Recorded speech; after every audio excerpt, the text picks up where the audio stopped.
just over 2 months ago, I made the decision to hitch the Spyglass Realty wagon to Real Brokerage. We did this as an independent private label partnership, which means we do not have to advertise Real on anything, and we haven't yet. We might do so in the future, but probably not. We wanted to keep our brand, and basically we're using Real's back office system, their technology and all that. So when this was happening 2 months ago, my sponsors came in, Joe Herrera and Amy Youngren, and we sat down and did a podcast with them to talk about my journey before this and why I made this decision and what others might consider if they are thinking about making a decision. So I'm going to introduce Joe and Amy, but real quick before I do that, I want to thank our sponsors, Capital Title and Blended Sense.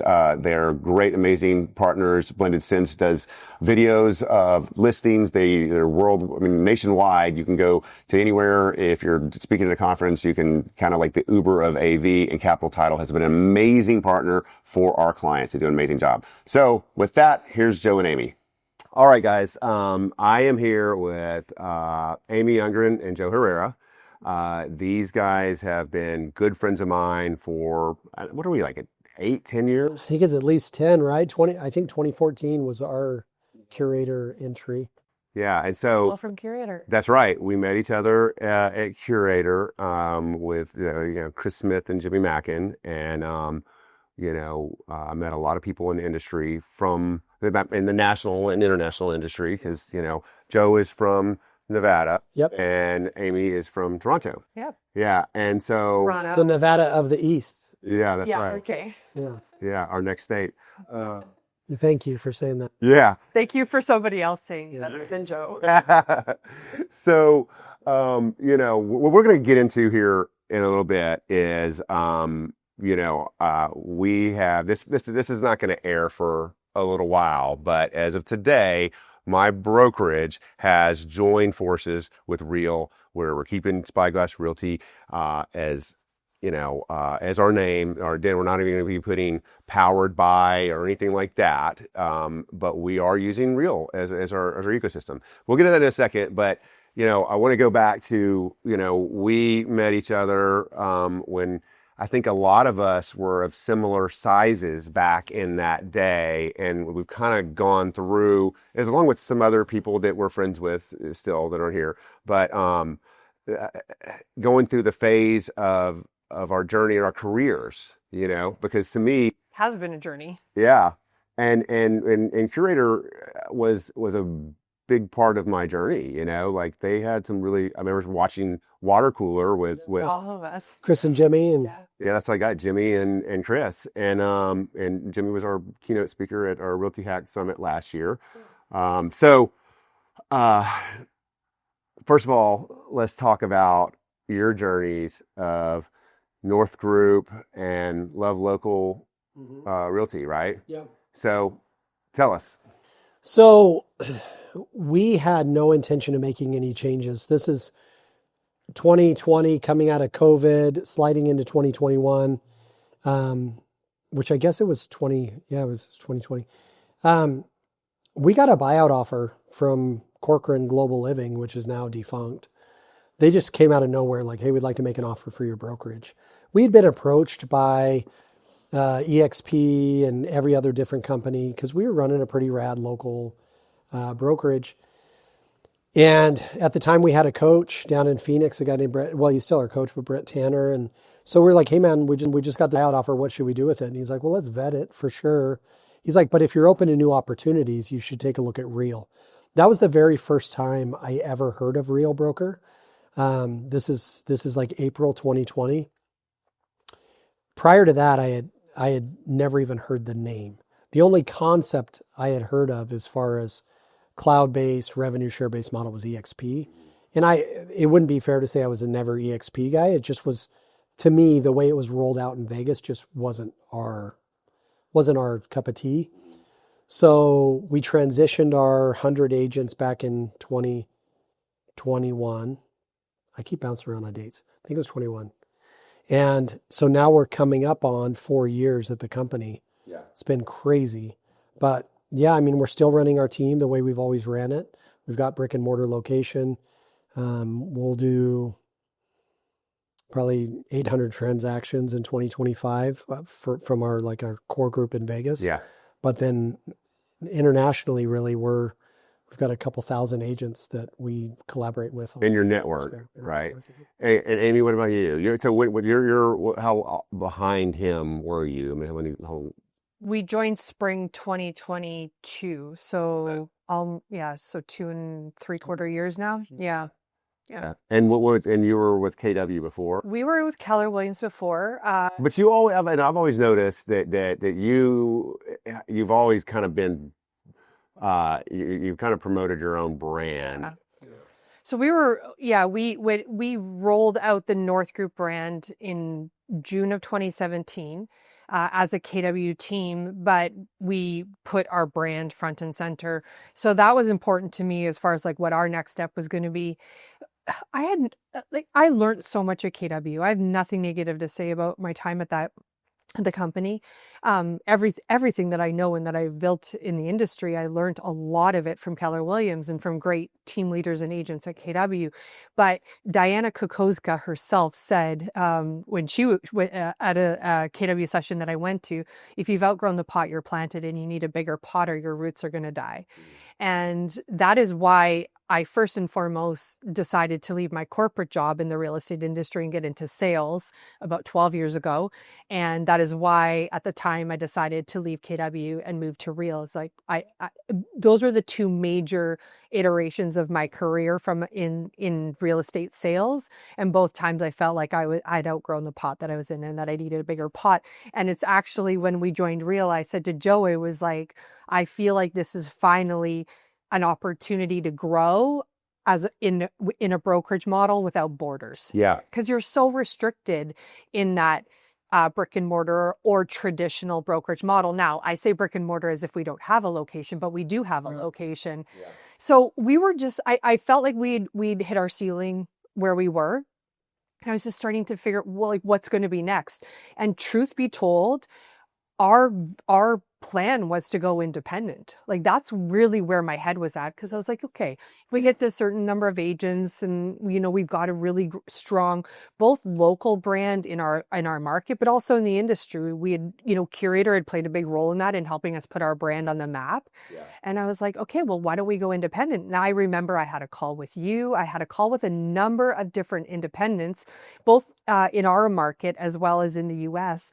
And there were a couple of things that really stood out to me, but one primarily being that a lot of independents they brought up that they wish they had a really strong retention tool like stock options or rev share opportunities. Yeah.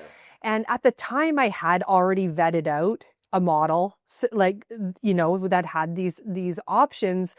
And like you, it wasn't for us. It didn't feel like the right fit, the right culture fit for the brand that we had built and the voice and the reputation that we had in the industry in our market. And so I turned it down at the time. So I was like, okay, well, I'll build it myself. Yeah. But you have to have really deep pockets to build a rev share model yourself. That's right. And so that was the path though that I was thinking about going down. But it was in 2021 that was where my mind was at. And I was like, I even said to our operations director at the time, I said, we're going to grow the team. We're going to get this thing to where we need it to be. And then we're going to do what we need to do from a legal perspective to take this thing independent. And that was at the beginning of 2021. And that was what the goal was going to be in 2021. And it would have been a good year to do that, because it was the gold rush of the real estate era. Everyone, sales were plentiful, and recruiting would have been something we could have really focused on.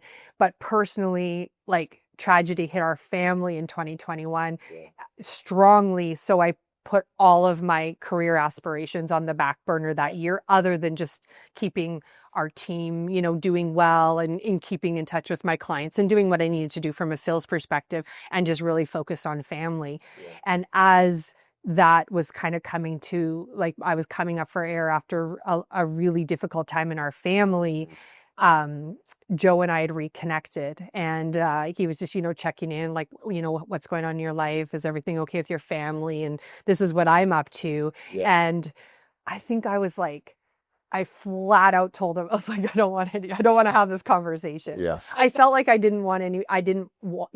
wasn't prepared. I wasn't ready at that time to have the conversation. I didn't think I was ready at that time to have the conversation, but I just said, well, tell me about it. Cause I know lots of great people in the industry and I'll see who I can introduce you to.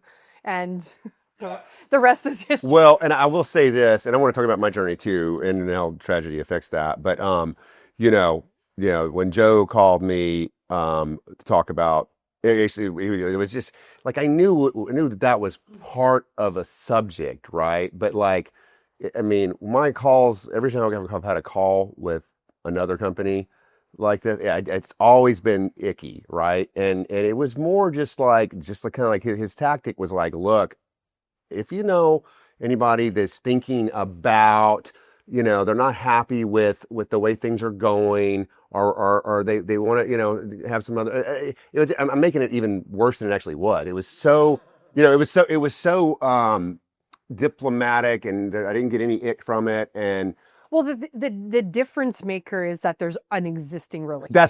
That's right. And it's funny because even today when you were, announcing your launch and the presentation that you did today for all, your amazing group of agents, you talked about the pre-existing relationship with the three of us. Yeah. And I was thinking about how many times I've spoken for you, for Joe, Joe's spoken for us, you've spoken for us. We're talking about on podcasts or on presenting to the teams. Long before there was ever a way to be in business together. Oh, yeah. And the option wasn't even there. Yeah. You were running a full-blown brokerage in Las Vegas, Nevada. I was running a real estate team with a totally different brokerage in Toronto, and you were running an independent brokerage in Austin. All three of us have been in business together. That's right. Possible. Before even became a discussion, we all three, and not just us, but others, but particularly in this table, all three of us have been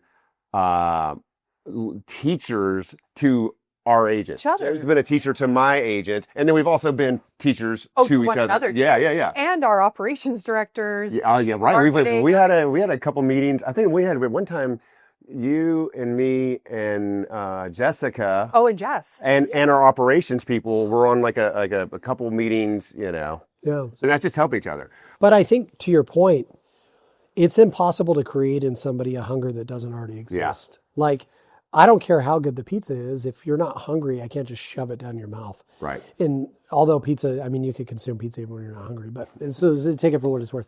But like, so my call to Amy was purely borrowing Phil Jones's stuff. Like, Aim, I'm not sure that this would even be something on your radar. Yeah. But I need a partner in your marketplace. Who do you know that may be open to an opportunity? Yeah. And so if Amy then looks at that and says, well, why wouldn't I be open to that opportunity? That's up to her. Right. I'm just putting it out there to somebody that I trust. Like, hey, I'd love to have a partner in Austin. Mm-hmm. Who do you know that may be looking for a new opportunity that's kind of burnt out? Yeah. That's one way to approach it. Yeah. The other way to approach it, which makes people feel gross, is, Ryan, you got to check this out, man. You'd be crazy not to look at this. And then it's like, well, dude. You know what you're passing up? Exactly. And that just never works because the hunger has to exist inside you, or the need, or the lack, or the whatever. Yeah. So true attraction, even no matter how good the opportunity is, true attraction is dependent upon the individual themselves going like, I wonder if there might be a better way. Yeah. So I want to go through because this won't air for a while, right? And for some people, it may not even air, okay? But I do want to talk about it, okay? And the reason I say that, because, I'm going to go through my journey, and I'm going to be a little bit vulnerable in the sense of how did Ryan get here, okay? And I think that the way to answer that is from 2019 to 2022, we went from 19 agents to about 100, okay? Which was a lot of growth, by the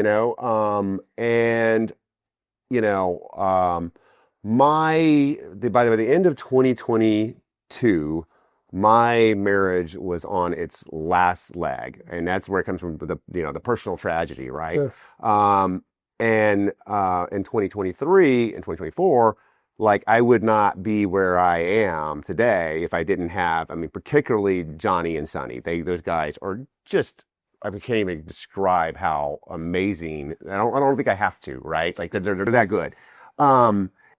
Do you correlate, Ryan?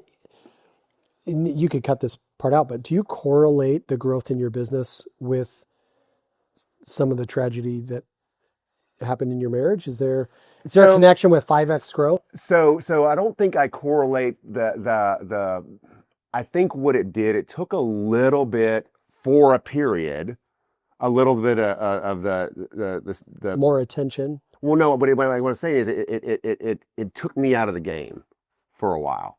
And when I say out of the game, obviously I was here every day, but it was a big mental interference. I was not myself. I was not my best. So you think the marriage stuff would have disintegrated regardless what was happening with the business? Oh yeah. This is right. This no yeah for sure. This is Curious if you could say, as my business grew, it took something. no.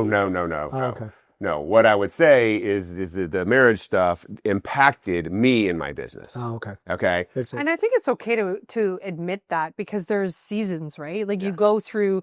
I actually just listened to a snippet from Mel Robbins, and she's like trending insane right now because of her new book release, Let Them, and Oprah just did a piece with her and everything like that. But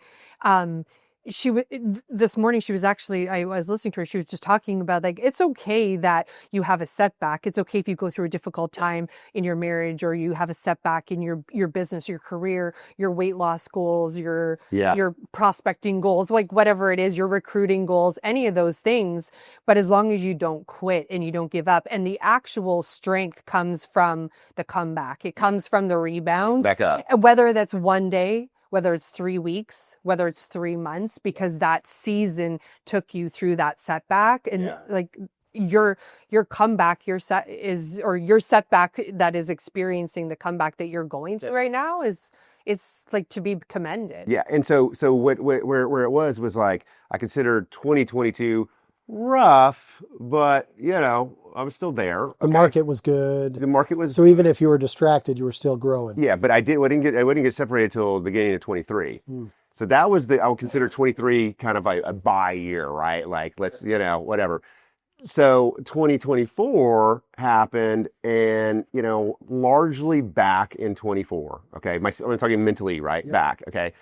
Well, I think what it was, Compass acquired Realty Austin. Realty Austin was the number one independent brokerage in Austin in terms of sales, okay?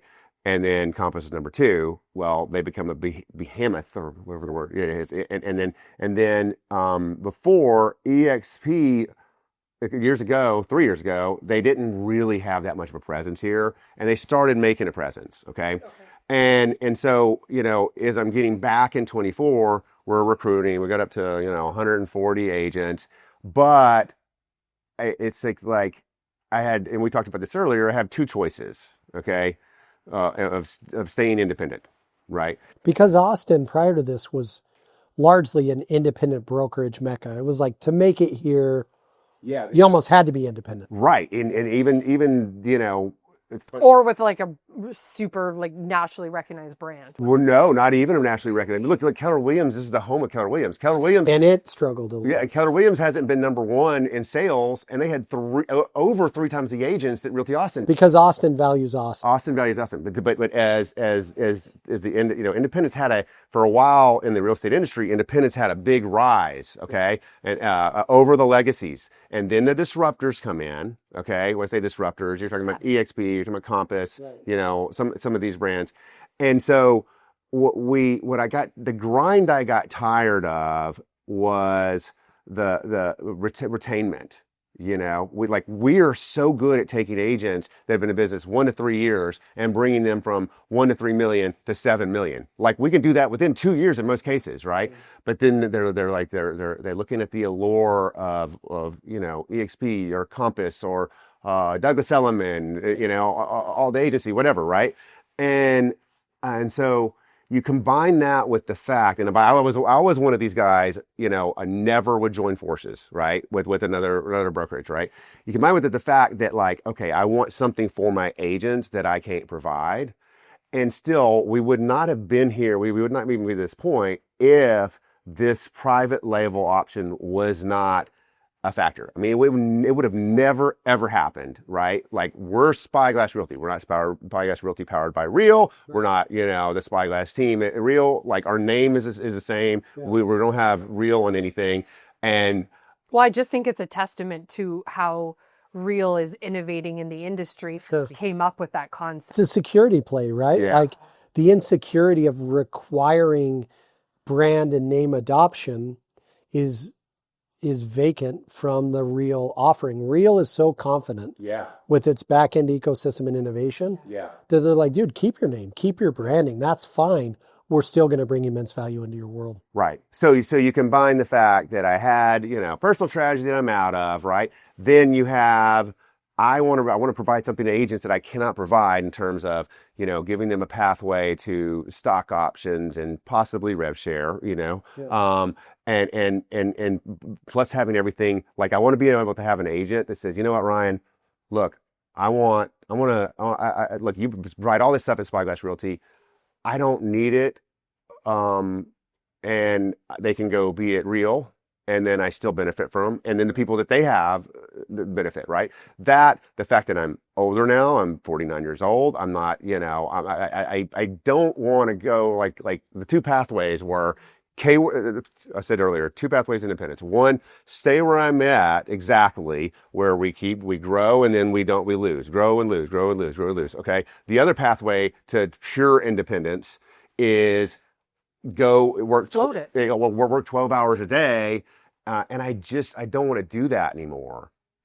Like I know that if I worked 12 hours a day for, 2 years, we could go stay completely independent and get to 300 to 400 agents. Yeah. But, and then the other factor is all these lawsuits and AR lawsuits and all these, the sharks in the water that smell the blood. So it's hard for me to not tie together, and we're going to go on a stretch here, but it's hard for me to not tie together the revolution we've seen in the real estate space to what we saw in the Middle Ages when the printable press came along. Like, when you think about it, prior to Gutenberg's press, education was held largely by the church. Yeah. Like, they were the only ones who had books like the Bible was only read by priests. Then all of a sudden the printable press came along, and all of a sudden everyone gets access to, had a copy to the Bible or other books, right? So people start to read and become educated, and then we head into different ages of time that led to where we are today. Like, if you look at humanity's existence for thousands and thousands of years, Abraham was riding a horse and Jesus was riding a horse, and 100 years ago, people were riding horses. Then all of a sudden, now we're taking rockets to Mars. So in that same vein, there was this world where brokers, like agents, are waking up and realizing the retention piece, that there's just a better way to be an entrepreneur than just bring in a file and get a commission check and brag about being a realtor. Right. And so where brokers largely held this... Actually running a business with... Yeah, brokers held this position where it's like, dude, we run everything. Go sell a house, we'll give you a check.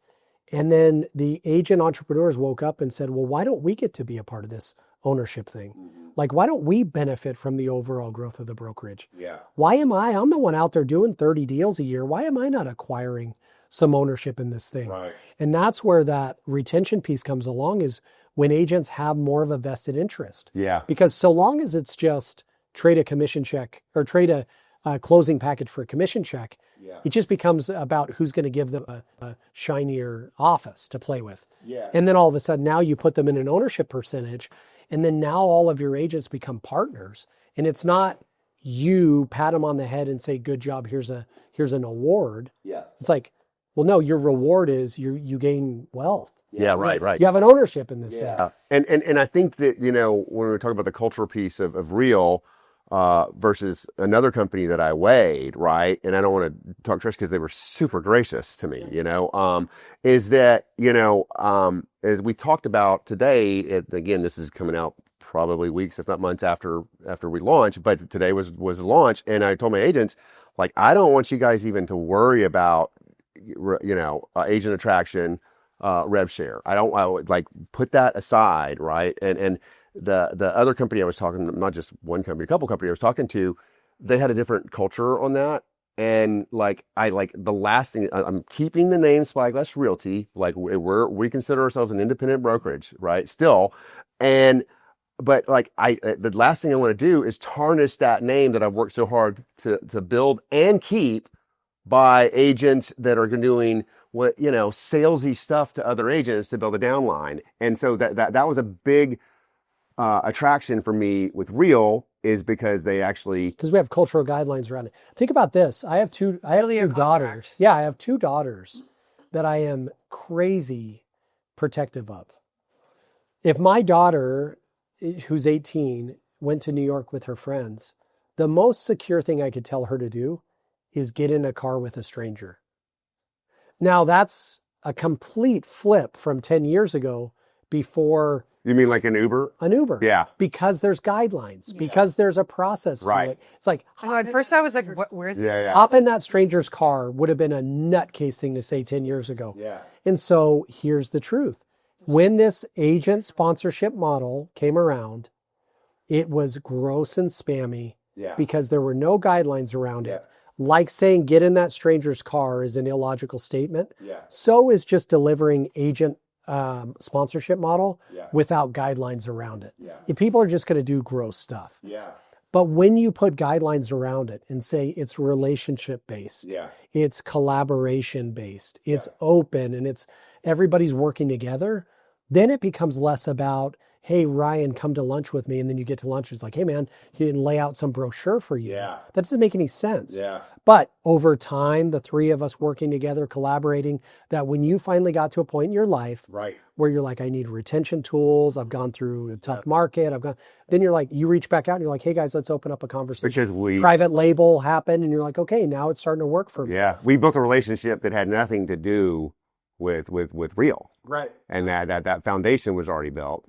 And that's how this started. And with the attraction guidelines that Real laid out there, the only way that your agents can experience any growth is by being truly great collaborative human beings. And being an asset. This is something that I've talked about forever, right? The only way you're going to attract people is to add value. Bring value to the world, right? That's not, I mean, this is my realty hack. This podcast has been for agent attraction. I mean, we've done over 100 of these. I don't think I've ever pitched anyone on this podcast to come to Spyglass Realty.